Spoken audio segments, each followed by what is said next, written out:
Hello दोस्तों, आप लगातार खबरें में सुन रहे होंगे कि अमेरिका द्वारा ग्रीनलैंड पर कब्जा किया गया, लेकिन ऐसा नहीं है। अमेरिका एक सिक्योरिटी बेस्ड के रूप में ग्रीनलैंड पे अपनी सिक्योरिटी बढ़ाया हुआ है, जिसमें रडार, सैटेलाइट, मिलिट्री बेस रखा है। जब वर्ल्ड वार 2 था, तब जर्मनी ने डेनमार्क पर कब्जा किया और इसी को बचाते हुए यूएसए ने डेनमार्क से यह इजाज़त के तौर पे अपनी सिक्योरिटी के लिए ग्रीनलैंड को वहाँ पे बसाए हुए हैं। एक मिलिट्री बेस है यूएसए के, जिसमें काफ़ी इम्पोर्टेंट है ये लोकेशन के लिए। ग्रीनलैंड की लोकेशन जो है वो यूरोप और यूएसए के बीच में है, जिससे यह बहुत इम्पोर्टेंट हो जाता है, जिसमें रडार, मिलिट्री बेस, सैटेलाइट आदि के लिए।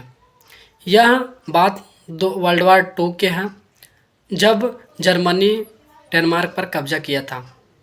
लेकिन हाल दिनों में आप सुन रहे होंगे कि डेनमार्क पर अमेरिका का कब्जा, लेकिन ऐसा नहीं है। जब 2019 में ट्रंप के द्वारा यह सोच आया था कि जब ट्रंप के द्वारा 2019 में ग्रीनलैंड को खरीदने की सोच आया था, तब डेनमार्क ने डायरेक्ट मना कर दिया और बेचने से। लेकिन हाल फिलहाल आज ट्रंप के द्वारा इस तरह कहा जा रहा है कि ट्रंप कि ग्रीनलैंड मेरा है और हम इसे बसाए हुए हैं, लेकिन ये एक पॉलिटिकल रूप से नज़रअंदाज है, क्योंकि यह सब डेनमार्क के है और डेनमार्क ही इसका अधिकार है।